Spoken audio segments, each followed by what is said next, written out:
سلام دوستان نهایت عزیز، امیدواریم که جور و سر حال باشید و احترامات خدا از کتل شامسور خدمت هر یک شما خوبان و دوستان نهایت گران قدر تقدیم منم.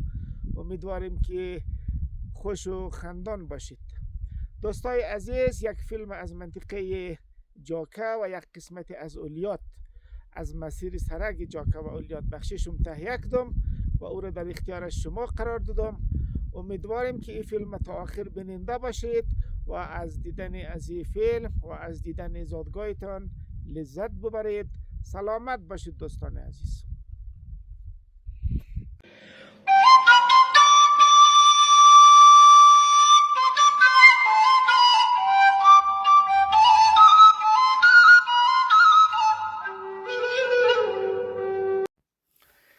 سلام دوستان نهایت عزیز و برادران نهایت گرامی، امیدواریم که جور و سر حال باشید. در هر گوشه و کنار دنیا که هستین ایام بکامتان باشد و لبانتان شاد و پرخنده.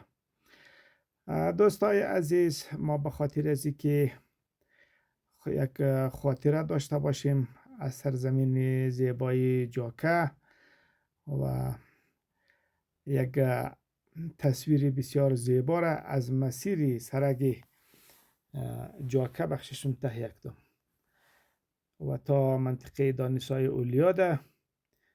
دوستای عزیز، این سرک بسیار پرخاطره.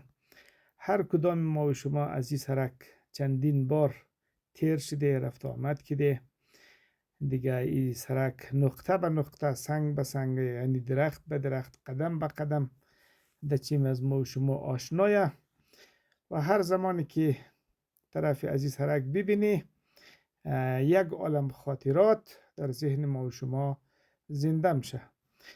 دوستای عزیز، ما هم این فیلم به خاطر از این مسیر سرک جاکه تا اولیاده گرفتم که ایره در خدمت شما دوستای عزیز قرار بدیم و شما این تصویر را ببینید. باز هم خاطراتی که از این سرک دارید، رفت آمدی که از این سرک کردید، یک بار در ذهن شما زنده شوه، چون سرزمین آبایی از ما و شما در هر گوشه و کنار دنیا که باشیم و این سرزمین در دل از ما و شما خیلی شیرینه دیگه. روح از ما به حساب خاطرات از ما، ذهن از ما همیشه با اینمی سرزمین درگیره و وابسته به این سرزمین. دوستای عزیز، خدا کنه که از این تصویر لذت ببرید و این تصویر را بیننده باشید. دوستای عزیز، اینمی منطقه دونابلاغه دیگه. این یک منطقه بسیار زیبایه و از این که بگذاریم بوم قندی میه. بوم قندی را هم ما مکمل تصویر گیری کردم دیگه. این بوم قندی هم یک منطقه زیبایه، یک منطقه دلنشینه، چون سرزمین از مایه دیگه. هر نقطه از بر ما و شما واقعا عزیزه، دوست داشتنیه. دوستای این منطقه هم بوم قندیه، بوم دونابلاغ البته، یا بوم قندی یا بوم دونابلاغ دیگه، هر کدامش بگی درسته. و دی سر بلو سر شو شاید هر کدام از ما و شما خیلی زیاد رفت آمد کرده باشه. دوستای عزیز، ما که تقریبا 21 ساله که در موتور از طرف تابستان از این سرک تیر بیرمشم، حتما در ما یک دفعه دو دفعه طرف میراد نمورم و در زمستان ها که هسته هم زمانی که برف زیاد میشه دیگه پیاده از این منطقه طرف میراد نه منزل زده تیر میشم دیگه. این منطقه بلدیل از من بسیار عزیزه، دوست داشتنیه و در هر جایی که بری این خاطرات از این فراموش نمیشه.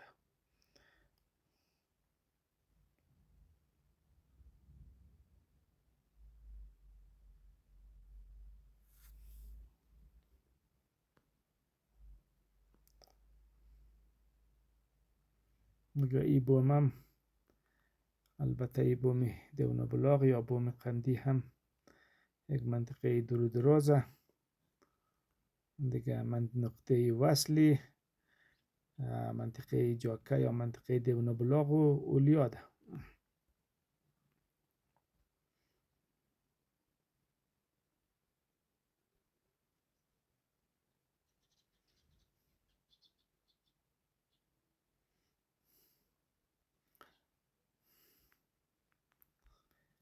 این زیبا بالا دیگه به نظرم که منطقه اولیات میشه. دیگه البته مربوط دانشای اولیات.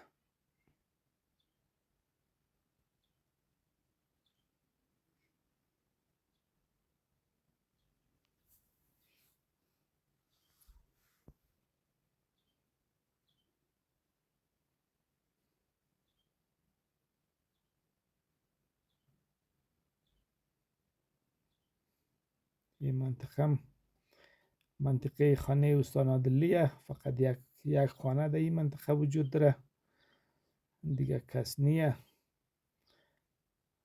همین نقطه وصلی جاکه و اولیات. از این به بعد چی مربوط میشه به اولیات.